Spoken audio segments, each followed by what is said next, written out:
unleashing female power. Being a disruptor. I'm always constantly telling the truth. I love art. That's all her life. She's alive and female. Being a woman, what it meant. Prove him wrong. Girls run the world. We're rocking the place. Welcome to the Art Pod. I'm your host, Carolina, and I'll be your guide through this Pandora's box. Strap yourselves in for a journey through the art world where we bring you candid conversations, untold stories, uncover industry secrets, and celebrate the women who are shaping its future. Because in the Art Pod, the spotlight is always on the girls. Hi, everybody, and welcome back to the Art Pod. My guest today is Angelina Lippert. Welcome. Thank you for having me. So a little bit about Angelina.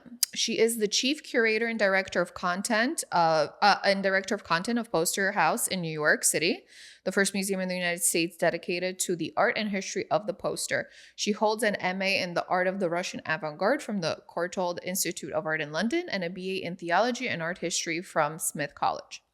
She's the author of The Art Deco Poster and co-author of Wonder City of the World, New York City Travel Posters, and has lectured at SVA, the Cooper Union, NYU Pratt, the New York Times, the American Center Moscow, Columbia University, and the Sotheby's Institute of Art. She was a recipient of the Emily Hall Tremaine Journalism Fellowship for Curator through Hyperallergic and has written for the Muse by the Clio Awards, as well as the New York Journal of Books. Yeah. All right. Well, let's get into it. Let's get into your journey and the poster. Yeah. So you're currently the chief curator and director of content of Poster House in New York City. Yes. Can you first start by telling us a little bit about Poster House? Sure. So like you said in my bio, it's the first and only museum in the United States dedicated to the art and history of the poster. And just so everyone is on the same page as me, a poster has to be a public-facing notice meant to persuade that marries word and image. And like I get into arguments with other poster people about this all the time, but like those are the parameters that the museum has set forth. It also generally helps if it's a printed multiple. Like if I'm drawing a sign to carry in a protest, that's not really a poster, that's signage. And I don't generally touch signage.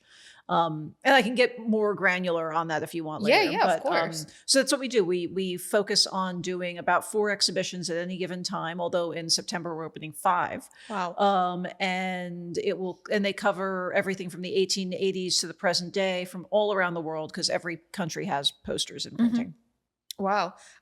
So can you tell us a little bit about the difference between a poster and signage? Does signage only like have words or can it also have an image? So there are lots of, it's not even just posters and signage. There are lots of like different things. I'll go over them. So there's the poster is the definition I gave earlier. There are things called broadsides, and those kind of predate the area that I look at. So that's anything before the 1870s. So it's usually just text-based. They're usually letterpress. If they had an image, it would be something called a tip-on, which is a separate piece of paper that is tipped onto the larger piece of paper in like an opening. And that would be like the image for like a shoe company or a horse and buggy company. And it would be printed separately because marrying the word and image in a single unit was complicated at that time. And that can date all the way back to the dawn of printing. There are things called handbills or flyers, which I think we all know what those are, but they aren't, they're public circulated, but they're not public facing because they presume a one-on-one relationship with the viewer. So like if someone hands me a handbill, I'm looking at it and it can have fine print, it can have small text. A poster assumes that thousands of people will be looking at it at any given moment. It's competing with everything that's on the street. And it has to grab your attention and convey a message in under a minute. Okay. Or under a second in some cases. And then the final big thing to separate posters from is prints. A poster is a print, but a print isn't a poster. Okay. So a print is anything that's signed and numbered, anything that's meant to be saved, anything that's decorative. If it isn't asking you to do something like vote or buy or attend an event, then it's probably not a poster. It's if it's live, laugh, love, that's a print. And so educating people on the differences between the functions of these objects is something I do. A poster essentially is garbage. It is something that was meant to be destroyed. It conveys its message and then it's gone. So I'm a curator of trash. Oh, I like that. So And this is just like an example. So all those like things that are posted around New York City, especially like on construction sites, you know, with like, I don't know, announcing like an album or something coming up or a concert, those would be considered posters. Yes. Okay. Gotcha. Okay. What does your day-to-day look like, and what are some of your main responsibilities at Poster House? So because we are essentially we're a new museum, so we didn't have a lot of pre-established things to weigh us down when we opened, and that allows us a lot of flexibility. So my schedule and how I spend my day varies dramatically. In general, and it's also changed over time because I was the employee number 2. So I at one point in time, I was overseeing membership and programming and running our Instagram. So that has changed as we've expanded as an institution. So my day-to-day now is I oversee all of the curatorial processes. So if we have a guest curator or if we're using one of our in-house curators like Esperanza Humphrey, or if I'm curating a show, I oversee that schedule. So making sure everyone's paid, making sure everyone's got their deadline set, reviewing text when it comes in, proposing ideas for shows, finding and sourcing the collections or items that we need to purchase for a show. I work with our exhibition designer, Ola Baldek, and her team to talk about how that show can come to life. And Ola always makes my work better because I present a story and then she brings that story to life. I work with our programming team, Salvador Munoz, to create interesting and unique events based around the content of a show. So he comes up with all of the ideas. And sometimes I'll suggest like, oh, this scholar might be someone we would like to have in for a lecture, but it's finding that balance between something that's popular publicly versus something that's very academic, as well as things for kids, things for people who are older. We want to span as many interests as possible. I also deal with all of the dealers and collectors that we interact with. Up until very recently, I've overseen our social media and all of like our e-blasts and stuff. So it's a pretty, I work 7 days a week. So it's well, thank you for being here. I'm going home and writing a show after this. You are a busy woman. Yeah. Do you guys have a permanent collection or do you kind of source for shows? So yes, to both. Okay. So we are not looking to be like a blue chip encyclopedic museum. That is not our goal. We collect for exhibition. So if I'm doing a show next spring with the curator Tim Medland on the very famous General Dynamics series that Eric Nietzsche did in the 1950s, and we're kind of having that in dialogue with the anti-nuclear movement of the 50s, 60s, 70s. And I think it's going to be a really interesting and complicated show, and that's what I'm working on later today.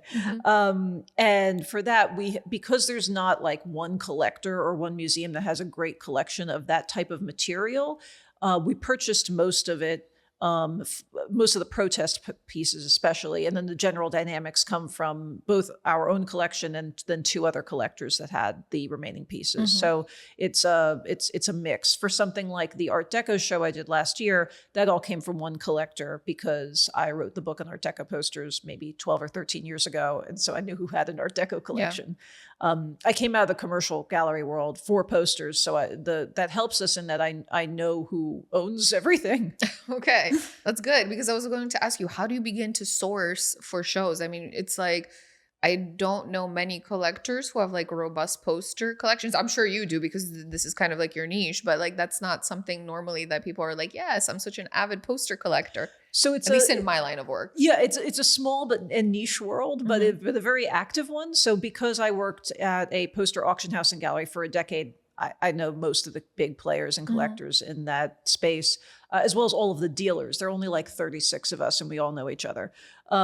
So being in dialogue with both dealers and then also the collectors that I knew when I worked at an auction house, that's how we source most of the big ticket items, especially because, well, there aren't that many collectors privately that I know of that do stuff that's like for like our environmental activism show or the nuclear movement show that we're doing, stuff like an Art Deco show or a collection of Toulouse-Lautrec posters. I know who has those because those are very established and saleable collections that went through an auction house very quickly. Can you tell us anybody who would surprise us that's an art collector of posters? let's see. Well, the thing is, you mean famous people? Yeah, like anyone that has maybe like a recognizable name. Oh, so let me think. Oh, Leonardo DiCaprio. Everyone knows he collects posters. What? Yeah. I thought he collected like impressionist. I don't know about works. impression. I know he collects contemporary art, but he definitely collects posters. No way. He's got a great collection. The guy from Metallica, Kirk Hammett, has a big horror movie poster collection.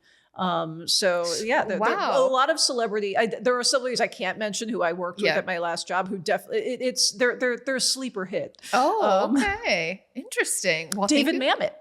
Okay, wow, I would not have guessed. Yeah. Interesting. Well, thank you for sharing those names. I'm gonna that's gonna be like my conversation starter now. If I don't have anything to talk about, I'm like, did you know that? Yes. But working, with posters, I guess the storage is not an issue for you guys since posters are such small materials. It's not like a regular museum where you have like sculptures and all that stuff. Like posters tend to be smaller, so I guess for a museum for you guys, it's a lot easier to store them. I mean, easier than like say the Met. But I mean, at the same time, we have over 10,000 posters in our collection already. So most posters, if they're under Welt format size, which is a Swiss size poster, so imagine the size of your average apartment window. If they're smaller than that, they can go in flat files. Great. If they're bigger than that, they have to be rolled in tubes, and then those are kind of on shelving on the wall. So we have a lot of tubes, and we do have offsite storage. We just have to because of the volume of stuff we have. Yeah. Speaking of storage, can you tell us a little bit about the conservation efforts behind like vintage posters and things like that? Because obviously paper is a very fragile medium. Yeah, so conservation of posters will, again, spark a lot of debate, particularly on who you're talking to. Because I came from the commercial world and I'm in the United States, the US has a very specific approach to conserving advertising posters that someone in Europe, particularly Switzerland, would have absolutely completely different thoughts on. So in Europe, it's generally that you do not restore them, you do not linen back them. In France, you may put them on Japan paper, but in the US, we linen back everything. Okay. So linen backing is a process. It's archival, it's reversible, and it's where you essentially soak the poster in a bath. And that removes all the dirt. And dirt on paper is a serious thing. You couldn't put a poster in a bath and suddenly colors come up that you didn't think were there. And so the poster's in a bath, and it gets laid on a piece of acid-free paper that is in turn laid on linen, technically, but it's any kind of rollable fabric. And that stabilizes the poster. That you can't kill it. I've had people throw a poster out of like the fifth floor window of a building, and that poster is fine because it's linen backed. It is a durable thing once it's linen backed, and I'm very big on linen backing. Again, some collectors and some museums, particularly European ones, would say absolutely not. But as it is fully reversible, I'm all for it. Is there a reason why they're so against it? The integrity of the object. Okay. But again, I come from a commercial world, so it's just different. I'd rather the piece be stable than I mean, I would never linen back like a Lautrec print. But a Lautrec poster, it looks a lot better, and it saves the poster from the potential of being damaged in the future. And then when you're soaking it, is it just water? Or is it like a chemical solution? That depends on the linen backer. Okay. I'm a big fan of poster conservation in Stamford, Connecticut. They did all the stuff when I worked at an auction house. They do my own collection. They do the museums. We're big on them. And I actually do not know what they soak the posters in. But I mean, there are also other things that happen. Sometimes you'll use like watercolor pencils to fill in where there are folds on a poster, or sometimes you'll find paper from the same time period. If there's like a chunk missing in the border, you do like a paper fill that will look seamless if the restorer is really good. So, and I've also seen some really bad restoration. Oh, but actually one thing that's really interesting is if you go to Sotheby's for a print preview. I know a lot of people, you'll see like using gloves to touch paper because it's fragile. I think gloves are very dangerous, but you usually don't touch the art object. If you go to a poster auction preview, not at Sotheby's necessarily, but at like a regular auction house, the only way that as a dealer or an expert that you can tell restoration sometimes is by running your hand over the object. So I mean, clean hands, but like I touch everything fully, and you will be able to feel where there's like where there's paper fill, where there's something that's been airbrushed to perfection, but you can feel a textural difference. I tried doing that with our registrar and head of installation a few weeks ago. We were looking at something and I was like, can you feel this? And it actually is I forgot how much I had learned working in an auction house that I am conditioned to feel things that the average person won't feel until you've touched it 100 times. Yeah, I was about to say, I'm like, I feel like that's a skill that you pick up over years, because I don't think me like running my hands over a poster, I'm like, yeah, sure. Yes, I can feel this. No. Yeah. So I think that also goes back to like connoisseurship and art. Absolutely. But you mentioned that you have an art collection of posters. Yes. Can you tell us kind of your favorite genre to collect, or one that you weird love? stuff? Okay. That's my collection. It's not like I've had clients where like when I work commercially, not now, where like they collected posters with frogs in them. Like that was their collection, or somebody who only wants like every Toulouse-Lautrec poster. Great. My collection has no rhyme or reason. People can assume things and they're totally wrong when they look at like it runs the gamut of just things I really like. It's less of a holistic. It's not like I want like every food and beverage poster or every poster by a single artist. It's stuff that I find artistically important or interesting, and that tends to be the stuff that half the time is not necessarily very saleable. In the commercial sense. Like I really love like Weimar era posters. I think they're creepy and dirty and sexy, and I like that stuff. But then I also have things that are just sentimental. Like I have a poster of a woman eating oysters on the boardwalk, and she has red hair, and it came from the collection of a poster dealer that I was friends with who passed away, and she had red hair, and we used to go out and eat the oysters. So it's like a callback to that. So there are many reasons that a poster would end up in my my collection. If you had to pick a poster that you would love to have in your collection, do you have like one that would? Which one would it be? I am dying for the Man Ray poster. He did one poster for the London Underground. I've wanted it forever. I bid on it years ago and lost to another poster dealer, Good George. But I will outlive them, so I know it will be on the market eventually. Yeah, so you're like, I'm just biding my time. Yes, exactly. Well, most poster dealers are much older, so I have the benefit of relative youth. Yeah, exactly, of time. What would you say is your favorite aspect of your job? I mean, I love research and discovering things that you would not necessarily ever have any inkling to look into. Like there's this one poster, and this is before I started working at the museum, because I used to write auction catalogs, so I would have to research about 600 items a quarter. And there was this one poster advertising velvet covers for your balcony so that you could like gaze into your neighbor's windows in comfort. And I was like, wow, being a nosy neighbor was that much all the rage. All the rage. It was a big deal. Yeah. But to think that product existed, like why would I ever know that? And were it not in this poster? The posters show you things that don't make the footnotes of history.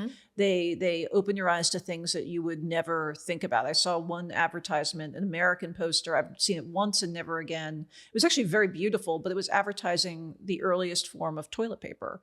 And at that time, it was like butcher paper. It was really big. It was in a lozenge shape. And it was put outside the bathroom door in your home because you allowed you to show off that you were rich enough to have indoor plumbing.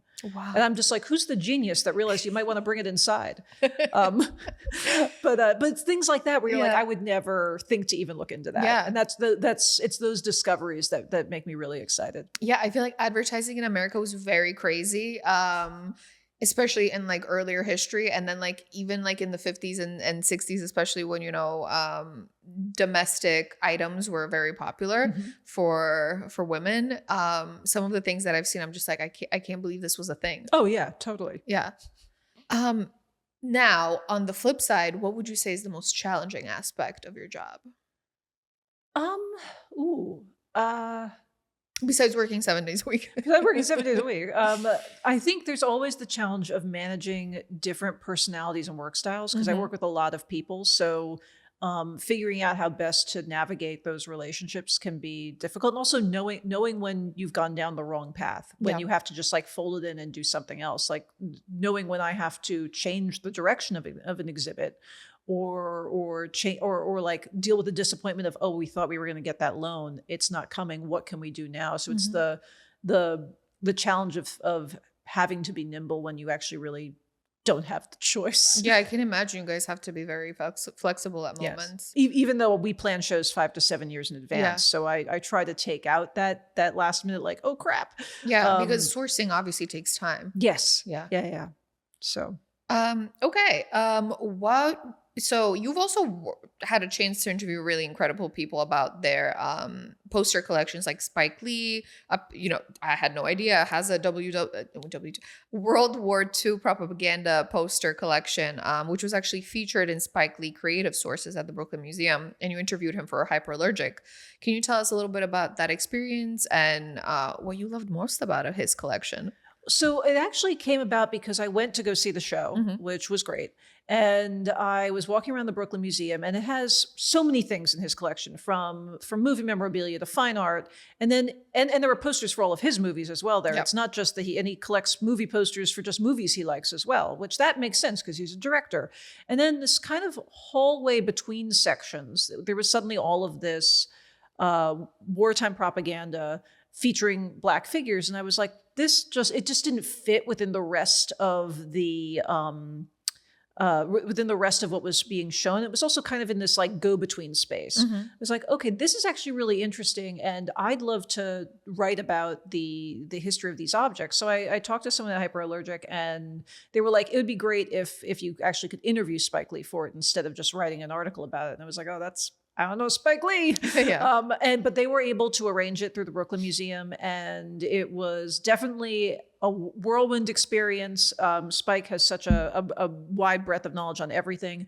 The thing that I thought was most interesting was he has a movie, Miracle at Santa Anna, I believe. And in Italy, he saw posters that featured Black figures about World War II, and the propaganda was incredibly racist. And I think that kind of started his interest in looking at these pieces in a broader context. And so he's bought stuff since then to create the section that was in the show. But hearing him talk about it was just really fascinating. From like what was the bug that he caught to get into this? Yeah. And his collection's great. I loved the opportunity to talk with him about it. And actually led to us. We're opening a show in September on the history of Nike advertising. Oh, okay. And Nike obviously used Spike Lee for a lot of commercials, and we are borrowing 2 posters from Spike for the Nike show. So that it led to another poster relationship, which is, I love that. So. Yeah. Do you get a chance to work a lot with collectors and maybe like helping them source posters or build their collections? Or maybe you've done that in the past, obviously, because you worked for an auction house that sold posters. So that's more of an art advisory role, which I haven't done. I mean, I would love to, if anyone out there. But I would be perfectly you would capable. be the perfect candidate for that. I would be capable of doing that. I mean, another person that the person that most people go to for poster art advisory is Ralph DeLuca. He's a big player in that space, and he's a brilliant collector. He does also stuff with contemporary art, but his poster knowledge, particularly in the movie and avant-garde spaces, is pretty unparalleled. So no, I haven't really built people's collections for them, but I certainly can always let people know where something is. Yeah. Yeah, because you have an incredible knowledge of posters. Yeah. So definitely for anyone listening, please contact Angelina. I also wanted to ask you a little bit about upcoming things at Poster House. Yeah. Can you tell us a little bit about what you guys have coming up, what you're excited about? So I mentioned that at the end of September, we're opening the Nike show. That's curated by Adam Howard. We've curated other shows with him. We have a show on Attica up right now that he also curated. He also curated a show years ago on Blaxploitation cinema history. and he's wonderful to work with. And so he's chronicling that moment when Nike overtook like Adidas and Puma as the premier shoe brand in that space, and how they used the power of sports celebrity to do that in a way that nobody else was doing at the time. So it's a really cool show. Then I'm doing a very small snapshot show in our jewel box space that we haven't used since we opened. It usually is opened to create a larger gallery, and this time we're closing it off to create this little like bite-sized gallery. It's on the Croatian designer Boris Buchan. No one, I mean, it's not a household name. Never heard of him. His posters are 8 feet by 8 feet. They're massive. Wow. They're 6 panels. They are. And you're putting them in the smallest gallery? Yeah, but we're doing 6 of them. It's Okay. it's again just a bite of what is a much larger oeuvre. I would have loved to have done a whole show on him, because also like the history of Yugoslavia is so complicated and amazing. I would love to have been able to talk about that in a wider context, but he did these posters for a theater in Split, and when it was Yugoslavia, and these posters represented Yugoslavia at the Venice Biennial. I've never heard of a poster campaign being the thing that a country chooses as its representation at the biennial. So it's like, that's how important these were. And so being able to draw some attention to that, I think is really just interesting. And also there's like a lot of layers in the meaning behind all of the imagery he uses in them. And then downstairs is going to be what I believe is the greatest thing I've ever done. It's a show on Lester Beale and the electrification of America. In the 30s, 90% of the United States didn't have electricity. And he was hired to convince the population that electricity will not ruin your life. Is that when they were switching from like candles to electricity? Candles, but also like gas lamps. Gas lamps, and yeah, so he's also considered by many, not everyone, but by many, to be the first American modernist. Okay. So it's graphically, it's just an incredibly dynamic show. And Ola's done this like unbelievable design that I can't wait to see installed in a few weeks. So that's really going to be I really, really loved working on the show. And yeah, I'm very excited about that. And then in the hallways, we switched the hallway shows in November. So they're coming up, they'll be switching over soon. The curator, Tim Medland, is doing a show on the London Underground posters, primarily drawn from the Hall Foundation. If you know contemporary art, you probably know the Hall Foundation, of course. Massive deal. Andy Hall has posters. Did not know. And we are showing them. And it is a really interesting show that talks about why the subway lines in England were promoting these kind of like day trips to escape essentially the pollution of the city. Okay. Which Tim's previous show was on climate change. So it links in with his research interests as well. And then upstairs, what are we doing upstairs? There's so many shows. You're like, I can't even keep track. No, the incredible designer Michael Beirut, partner at Pentagram, he is doing a small, like bite-sized exhibition on the Munich 1972 Olympic posters. Okay, which they are the most famous of all of the Olympic posters. I mean, some will say like Mexico '68, Munich '72. Those posters are iconic. Okay, and he's doing a wonderful show on the complete collection of those posters. I'm really interested about the posters that you mentioned are 8 feet by 8 feet. Yes. At what point does a poster become like a billboard? When posters, it's like billboards can be posters. Okay. We have a billboard vitrine at the museum. We change out the billboard every 18 months or so. We have a great one. Esperanza did the text. It's on Lido in France. So it's like a Moulin Rouge kind of nightclub billboard with glamorous showgirls and men in top hats. And we've also had a billboard on like Carter the Great, some great magician poster from the 1920s. And we cycle that out as often as we can. And it's a really amazing. I love that when we built the museum, we did this vitrine because billboards are impossible to show pretty much anywhere. And it allows people to actually walk up to a billboard, which is not how you would ever encounter it in the wild. It would never be really street level. So it's always high above. So you can see like the seams and the folds and the how accurately or inaccurately the registration, so the way the colors like lay on top of each other were in the execution of that piece. In some cases, the lithography is insane at how detailed it was on such a vast scale.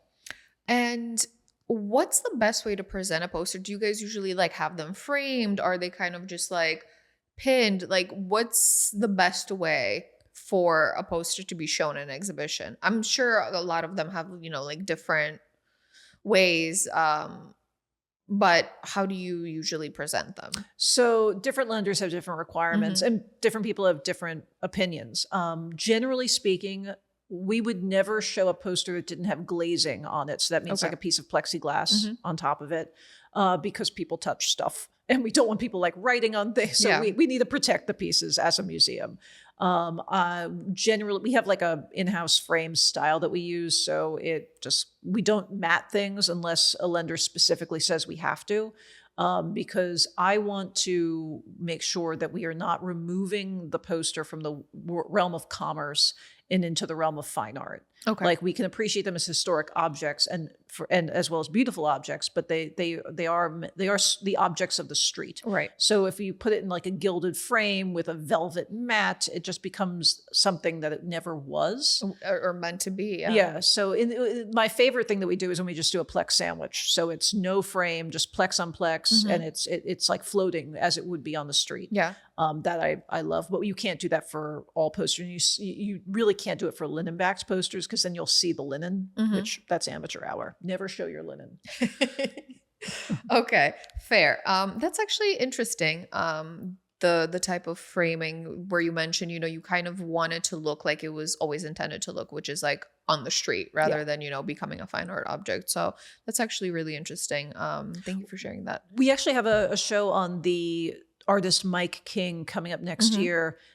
He's America's most prolific gig poster artist. Okay. If you've seen a concert, you've probably seen one of his posters, and it's over 100 posters from the length of his career. And because they're the type of posters that you would see on like telephone poles and stuff. There's like this cacophony of like they're meant to look like overlapping and stuff. So we've created these shadow boxes that kind of push them together in a way that it's not just like the poster in the pretty frame. They'll be mixed about and kind of in some cases touching each other in ways that we would not do for like a poster from the 1880s. That's really interesting. Yeah.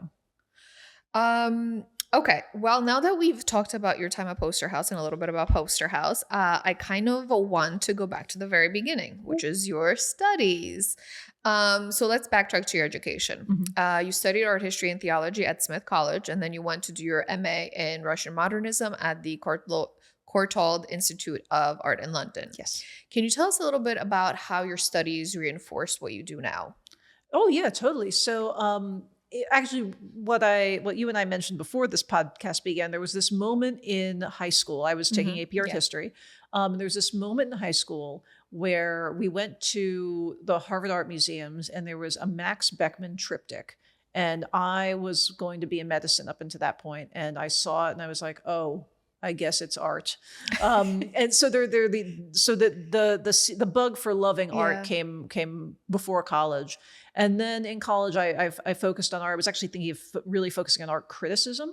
And then I wasn't expecting to be in posters at all. I wanted to, at that point, like maybe run Sotheby's, which that's not going to happen. But if Sotheby's is listening. You really love auctions. We'll get into that. I do love the auction world is like I love, but I also like the intellectual world of the academic stuff that we do at a museum. So it's balancing that. So I entered at Sotheby's one summer in London, and then I came back, and before I went to the Courtauld. And that I wanted to focus on Russian art because at that time, the Russian art market was the largest and fastest growing in the world. So I was like, great, this will prime me to be Sotheby's bait. They'll love it. And I called up at that point in time, this is like 20 plus years ago. You have to, the only way to get a job in the art world in New York was nepotism. Of course. I feel like it kind of still is, but a little less. Poster House does not allow for nepotism. Okay. I would not hire anyone I know. Okay. We have to be, everyone has to go through the exact same process. Exactly. But I called up you call up your one rich friend and you're like, where does your dad buy art? Yeah. Can they get me an internship? And my friend Adam was like, yeah, my dad can get you an internship. Don't worry. So he calls me up like the next day. He's like, okay, great. You're set. Come to this address on Monday. I was like, great. Is it Gagosian? Yeah. They're like, no. And I was at first really annoyed, and because he got me an internship at a poster auction house that was also a gallery. And at that time, as I'm sure many people would presume, the image I had of posters was of like the stuff you get at Walmart for $5. I was like, why would anyone do this? If I had $1 million, why would I buy a poster when I could buy a painting? And oh, how wrong I was. The owner, this man, Jack, who brought the poster market to America in the 60s and 70s, he has written the majority of books on poster history. He owned this smaller auction house that focused just on posters. And my first day, he was like, all right, I'm going to teach you how to write a contract. Wow. If I was at Sotheby's, I'd be fetching coffee for summer. So it was, here's how you do the field test for restoration. Here's how you do a condition report. He was so generous with his knowledge that the summer was just incredible. And that summer, I mean, he's now in his late 80s, and he actually just retired last week. The way that the office was run at that time, we still used carbon paper. Okay. So like it was very old school. Yeah. And one of the big projects I did that summer was laying out a catalog of a valuation catalog. And the way to do it was the way you would have laid out a book in the 80s. So I was using like a protractor and cutting out text and doing a make ready, doing a physical mock-up that we would then deliver to a printer to be converted into type and image. It was and getting like 4x5 transparencies and clipping them to the areas we wanted them. So it was it is only useful in that now when I look at stuff made in the 80s and 90s through mechanicals rather than digitally, I'm like, oh, I actually know how to make that. Yeah. Which most people my age would never have seen. So there was that added bonus of, I know how book production used to go. Yeah.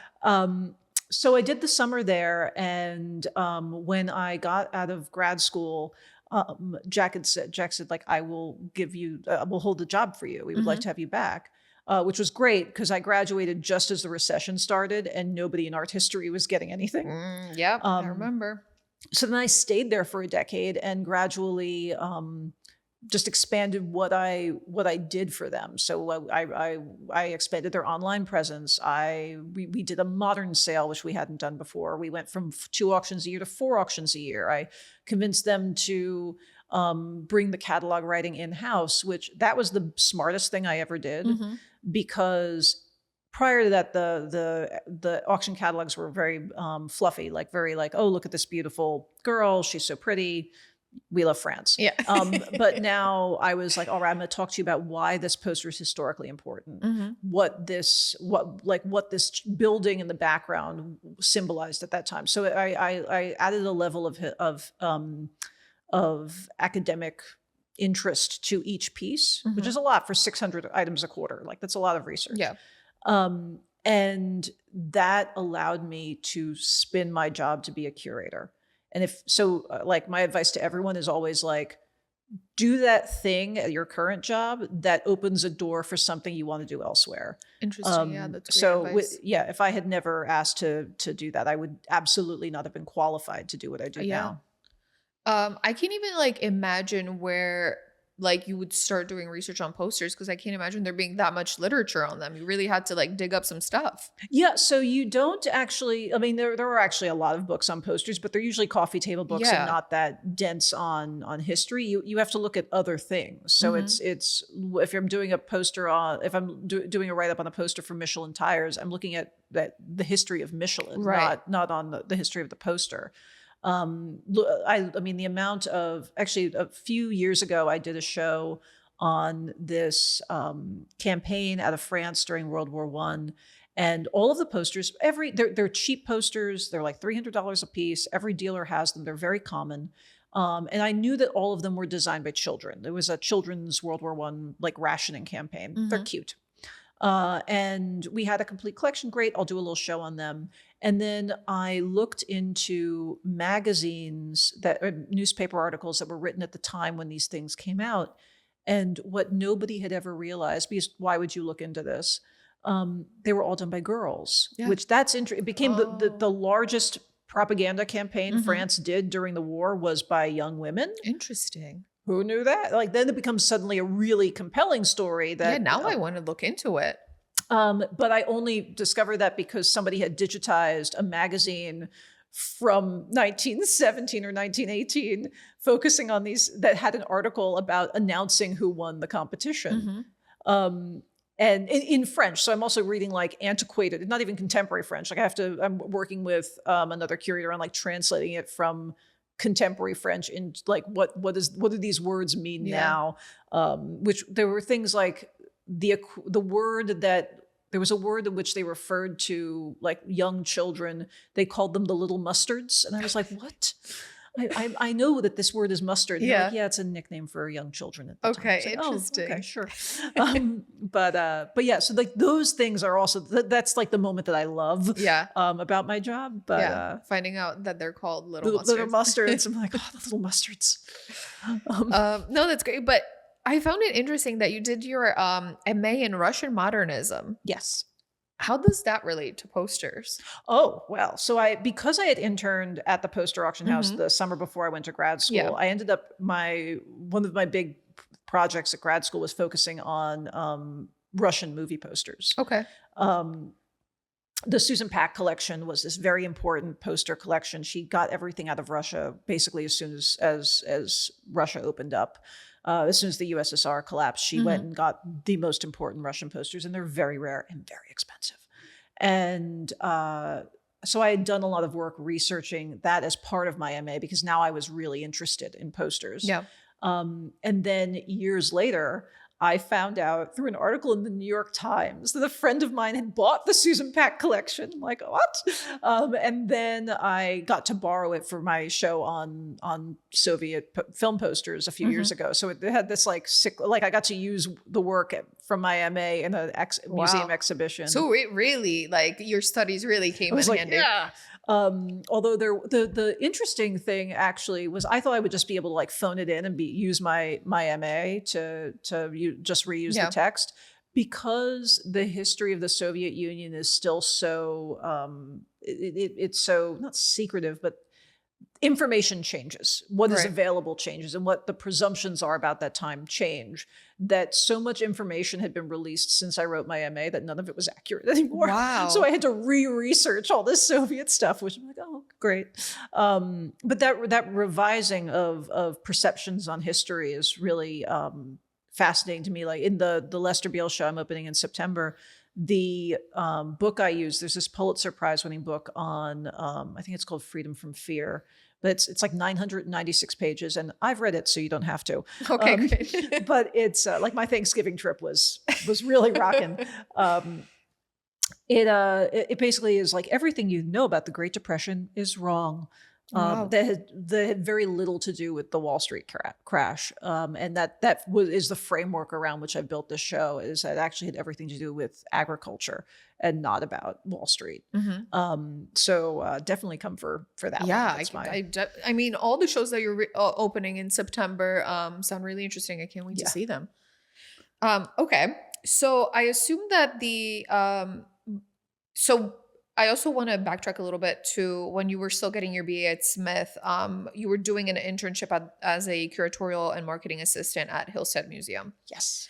Can you tell us a little bit about Hillstead? Sure. So that was actually a summer in between semesters. So it was like my summer job. So the Hillstead Museum is actually located up the street from where I went to boarding school. I went to Miss Porter's, which had a great art history department at the time. And it was a museum that I never went to while I was there. I just knew that it did like a poetry festival in the summer, and it was a historic home, which was not of massive interest to me. And then I was looking for stuff to do that summer, and I saw that they had a bunch of internships listed, and I got accepted. And it's a beautiful museum. It's in Farmington, Connecticut. It's got a historic home and a beautiful garden. The garden is designed by the same guy who designed Central Park. Wow. And the woman who owned the house is Theodate Pope Riddle. She survived the sinking of the Lusitania. She was one of the first, if not the first, licensed female architect in New York. Last week I was having a meeting with a coworker, and we walked to the Roosevelt House birthplace. It was across the street, and we just figured we'd check it out. And they have a picture of her there for some reason. So I mean, she's actually a really interesting character in women's history, and she has this historic home that has never been touched. She built one of the most fantastic art collections probably in the United States that's still in its original state. I mean, it's not the Frick, but it's like you want some Manet, some Degas, Toulouse-Lautrec, some Monet. She got it. Wow. Okay. And everything's original. Nothing ever moves. It's just this pristine home from a wealthy woman who became an architect, and it's great. So yeah, I worked there for the summer, but it's a summer internship when you're in college and you don't know anything yet. Like I worked restoration. If you don't know this, for cleaning a lot of older materials like wood or wallpaper, the best way to clean it is with saliva. I did not know that. It sounds gross, but I did this at Smith too when I worked in the restoration department. It's a box of Q-tips, and you're licking that Q-tip, and you're wow to clean the wallpaper. So it's basically, if you go to a historic house, like someone's tongue's been all over that wall. Well, thank you for that. Yeah, don't touch the wallpaper. But yeah, so I basically like cleaned a panel of wallpaper with my mouth all summer. Yeah. You don't double dip. It's not like that. But because it's the enzymes in your saliva break down the dirt. Okay. So it's just a very gentle way of cleaning a paper. I wonder who was the first person who was like, this is the best technique. I worry about them. Yeah. I don't think they're among us anymore, Yeah. but what a creative person. Exactly. But yeah, so I did that, and also just like the house hadn't been fully cataloged. So I mean, all the art had been cataloged in the big pieces, but somebody has to count how many spoons are still in the kitchen. And so It's a lot of grunt work. Marketing was for the Sunken Garden Poetry Festival. I don't even know if they still have it. I haven't been back in a long time. But it's that first internship job. It's not dramatic or exciting, but it's learning the back end of a museum, which was, again, I didn't know I was going to end up in museum work. I figured I was going to stay in auction work forever. Yeah. So that was interesting. Yeah, no, I mean, the reason I bring up these like early experiences with my guests is because I kind of want to see what they took away from them. Because usually your first internship is something really weird, and rarely do you actually end up doing what you did at your first internship. I am no longer licking anything at work. That is that is clear. Okay, so but the formative internship that you had was at Rennert's auction house, right? That's where you. So it has many names. Rennert's Gallery is like the umbrella. Yes. And within that is Posters Please and Poster Auctions International. Although as of last week, they've been acquired by Rago, which is a much larger auction group. And I don't think the gallery will continue. I think it'll just be Poster Auctions International. It gets absorbed by Rago. But yeah, so I worked there for 10 years. Yeah, because you started with the internship, yes. then you went back to school, and then they're like, we'll have a job for you once you're done. Yeah, exactly. So can you tell us, because you already mentioned a little bit about it earlier on, but can you tell us about what it was like from going from an intern to essentially kind of growing in the ranks and eventually becoming the gallery director and editor-in-chief? Yeah, so it's a lot of, I mean, I always tell everyone to like definitely work at a smaller place rather than a bigger place, because again, you're fetching coffee at Sotheby's when you could be doing contracts. Exactly. But it was a lot of learning from an expert in the field, which you really can only do in a durational sense. Like there's no, when I've been told like, oh, can you teach someone everything you know about posters? It was like, yeah, if they have 10 years. Yeah, exactly. So so really learning from him. One thing I did while I was there was, I'm very like, even more so back then, I'm very full of energy and work all the time. And so I asked if he kept his personal collection on site, and I was like, "Can I catalog it for you? It's never been cataloged." Yeah. And it is literally over 1 million posters. I was going to ask how many posters. It is 1 million posters, and That's insane. the only thing I regret is that it was done on a legal pad. Oh my God. In my chicken scratch handwriting. So I'm like, I'm not sure that was useful for anyone but me, because I knew where everything was. Yeah. But and going through his collection was an education in and of itself, because you're looking at posters from the 1870s through essentially the 1980s was kind of where his stuff capped out. But there's just amazing things that there's no record of anywhere else. That collection is so unique and valuable and important, and I have no idea what's going to happen to it now that he's retiring. But the breadth of things I saw there was just fantastic. And so the cataloging that collection, working on all the auction catalogs, which is again just I asked to do that. Originally they had me doing marketing, so basically writing and sending press releases in the hopes of getting press. And promoting the auctions, promoting the gallery. So I have a little bit of marketing experience before I went into more of the research aspect of posters. And then I was like, we should have a website.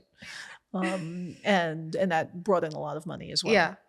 Can you tell me a little bit about what you found the most rewarding about that job? I mean, the opportunity to work with someone who is the best in their field. That, I mean, if I was anywhere else, I would not have been able to learn that from another dealer. That was he was the premier source of that type of information in the US. Like, there's nobody else that could have taught me what he taught me. And what was the most challenging aspect?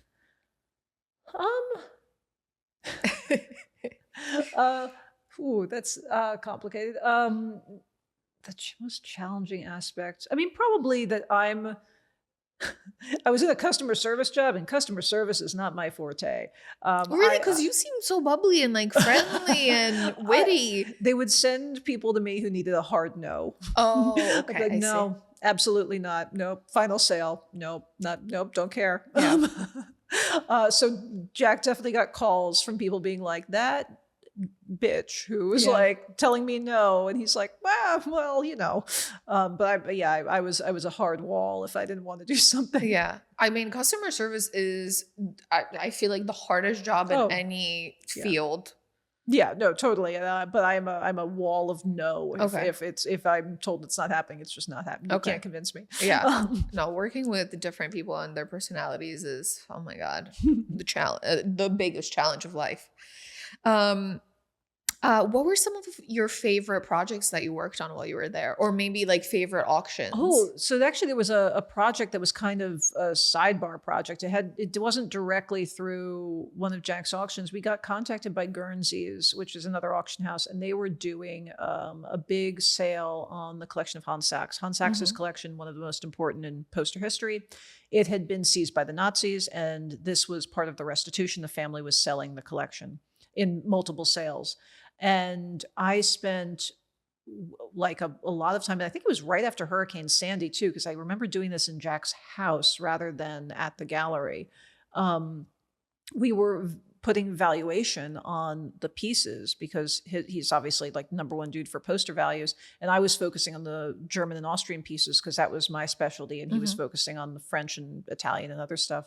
But to come up with the valuation of what we believe these pieces are worth for another auction house, that was to see a very like a unbelievably large, thousands of pieces of things that were seized being returned to the family in some way was really just incredible and rewarding. And also just like, you get so nervous because like, what if I do this wrong? Yeah.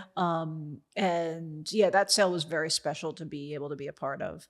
Other things, but there are like just fun things that you do when like would be really boring for me now, but like my first art fair, I was so excited. Yeah. And just meeting all of the dealers for the first time, and also being the youngest person in the room. Like even now I'm pretty much the youngest person in posters. Everybody else is in their 50s to 80s.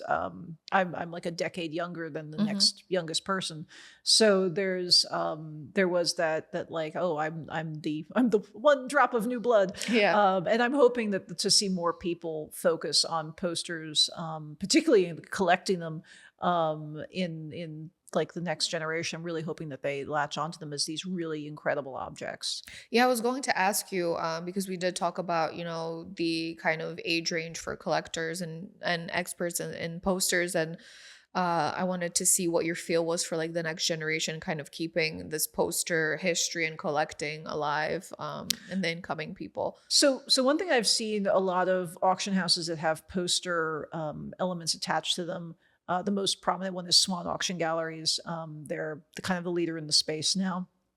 And they have done this great thing of expanding the traditional vintage poster auction into focused sales. So they just had last week the LGBTQ sale, which had a lot of posters, in addition to other ephemera, had a lot of posters dealing with LGBTQ history, or they'll have like a focus on women's sale, or a focus on like Black American art, which will have posters in it.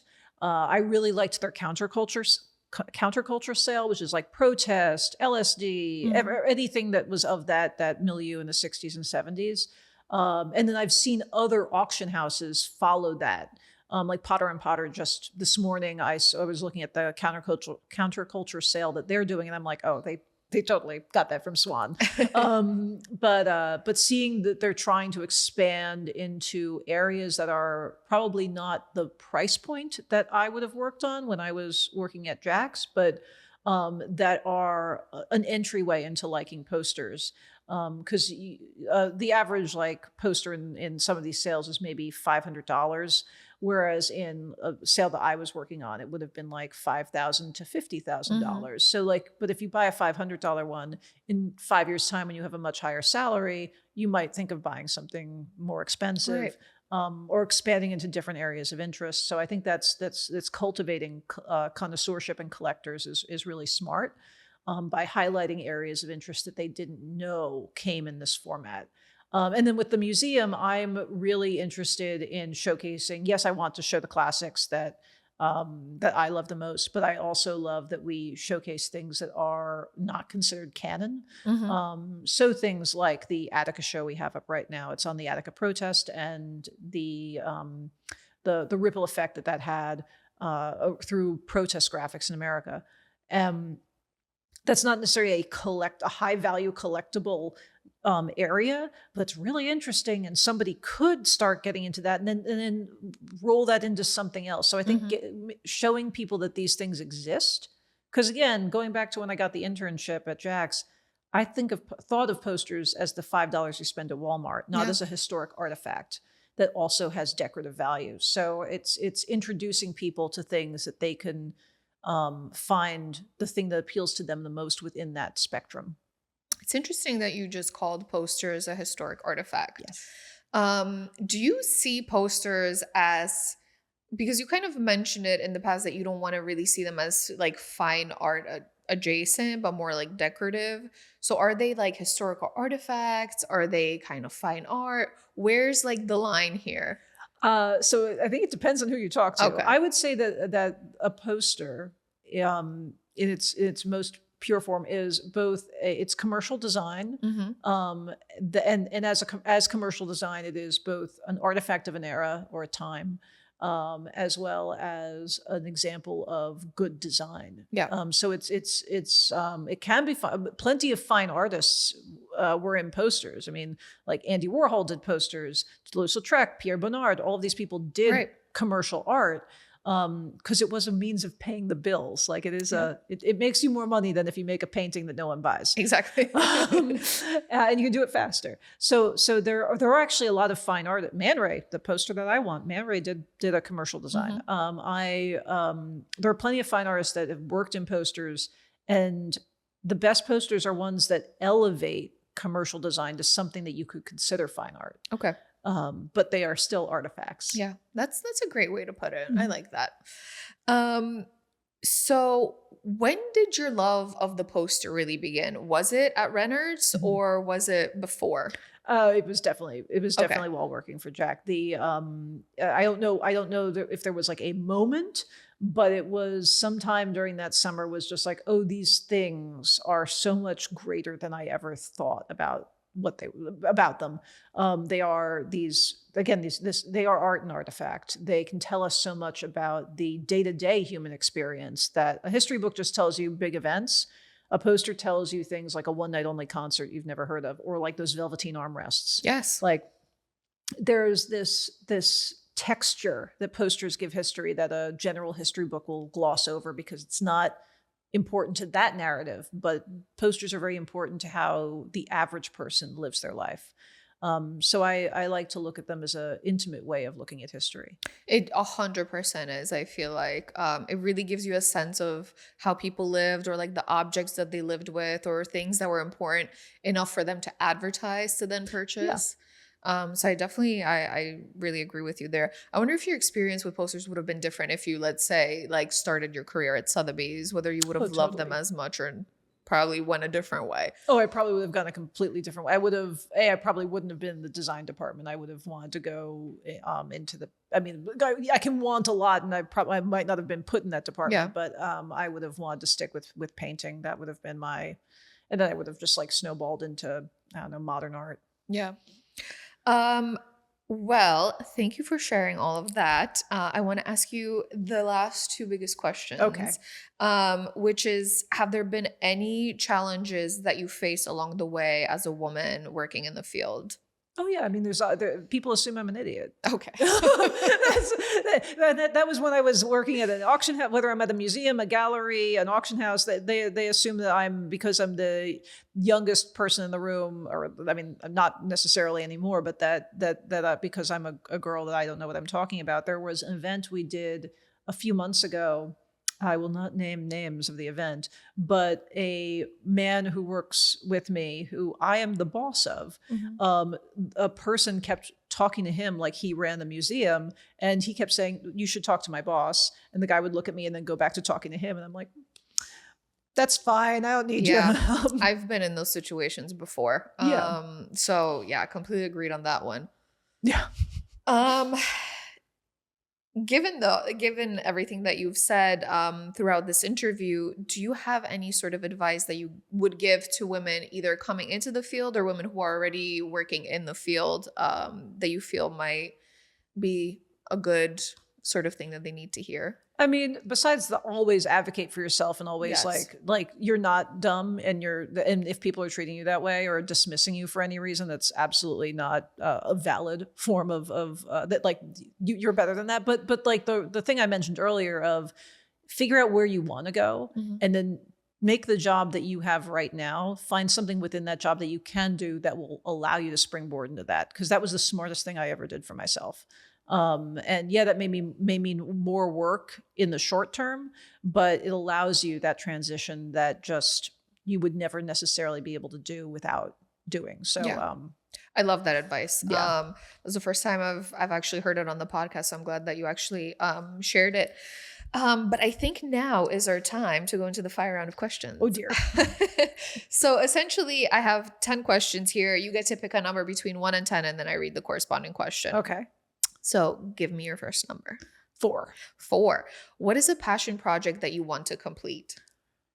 Oh dear. These are all hard, by the way. That's great. A passion project I want to, like, besides a PhD. No, that could be it. I would love to complete that. Okay. But like if like completely outside of that, like I do a lot of art criticism on the side, particularly for books, and I would like to actually be able to one day do that more professionally. Okay. Like that would be a big hope and dream. Yeah, that's great. This PhD thing, have you even started to consider it? Oh yeah, I'm enrolled. Okay. So you're like, I'm going with doing it. It's just a matter of you can be enrolled all you want, but like you actually have to, like there are benchmarks, and if you don't complete them, then tough luck. So it's about getting to the if I can get to the first benchmark, then I think I'll be okay. Do you kind of know what you want to do your PhD in? Yeah, no, you have to submit a proposal. So obviously there's always the the chance that as you do research, that will change. And it will, like inevitably it will, because you don't know everything before you've researched it. But I'm looking at collecting culture in Anglophone countries in the 1800s. So a lot of major collections that people have researched are 19 teens, 20s, 30s. I'm looking at the stuff before then and how they shaped, how those collections were influenced by essentially fan magazines, where basically a bunch of dudes who really like posters created weird zines, and they all read them, and then they all bought what they read, and then those collections are what are the foundational collections of American museums. Interesting. For posters. So it's exploring that. What I will learn, who knows? But University of Reading in the UK, that's where I'm going. Nice. Well, good luck, because I know PhDs are hard, very hard. Yes. I also wanted to ask you, because you mentioned that you'd be working on posters from like the 1800s. What's like the earliest recorded poster that we know of? I don't remember the exact date, but Jules Charest, he's the father of the poster. He did over 1,000 posters in his career. He kind of perfected the art of stone lithography. Lithography obviously existed before then, but he figured out a way to make it so you could cheaply and quickly, for the time, create color advertising. So 1870s is kind of when his career takes off. And eventually he owns the printing press, so he becomes this like one-stop shop. So he's a bit of an outlier when you compare him to other artists at the time, and all of his posters look very similar. But yeah, so Charest is the father of the poster. Okay, good to know. Okay, let's pick another one. 7. What is something that you think everyone should experience in their lifetime? Oh wow. Living someplace completely different from where you've ever lived. If you can live abroad, if you can find a way to do that, that will be the best experience of your life, because it allows you to understand that other cultures just view things that we take for granted in completely different ways. And living abroad was always like, those were great experiences for me. And I hope to ultimately do that again one day. So can you tell us a little bit about your favorite living abroad experience, or your favorite place? My favorite, or the most interesting place? I mean, I lived in London for a long time, so that was obviously the place I love most. But I guess the favorite, could it be being abroad rather than necessarily living? Favorite being abroad would be, actually, during the pandemic, I went to Egypt. Nice. Okay. And being there at that particular time when tourism was dead, I was essentially, my sister and I got to crawl into the middle of the central pyramid at Giza by ourselves and had a dance party in the middle of the central tomb area because there was no tourism. Wow. So, what an experience. Yeah, I know. I was like, Beyonce can't shut that down. So I was like, great. But being able to do, it's always saying yes. Like I always say, if somebody wants me to, like, I've had friends be like, hey, do you want to go here? It's not someplace I have any interest in going, but I say yes, and it turns into some of the most interesting experiences of my life. So I always say yes to the weird request. Those are the most fun ones. Yes. Okay, one last question. Pick a number between 1 and 10. 9. 9. What do you always travel with? Which is great for you because you like going abroad and taking trips. Always travel with. I mean, a charger. Nothing really that interesting. I was like, oh, maybe she travels with like a secret poster. No. I mean, I'm an avid and very fast reader. So traveling with me means that there is a suitcase with a minimum of 5 books. Wow. And that's if I'm going away for a week. If it's a 2-week trip, expect a whole library to show up. And then I leave those books where I am. Obviously, you're not going to bring them back. Yeah. So unless it's amazing and then I'm giving it to a friend. Yeah. But I go through a lot of books. So you will see, I always travel with basically See, that's something very interesting because very few people, they're always like kind of the Kindle books because, it's just easier. No. I'm a huge fan of like paperbacks. So yes, my luggage will probably weigh like 1,000,000 pounds. Exactly. No, and because I love it when I go abroad and the covers of the books are different because they just issue in the different covers. So I like getting those. So nice. Yeah, I have a lot of books. Well, you work with posters, lover of design. So I can imagine that you also love how book covers look. Yes. Yeah. So. Well, Lots of books. thank you so much for being here. Thank you for having me. I have learned so much that I'm now going to research because, I mean, you've just shared a wealth of knowledge that I was not familiar with, which is what I love about doing these interviews. Yeah. But thank you for being here and for sharing all your advice and your experience. Thank you. And to all my viewers, thank you for tuning in, and I'll see you guys next week. Bye. Bye.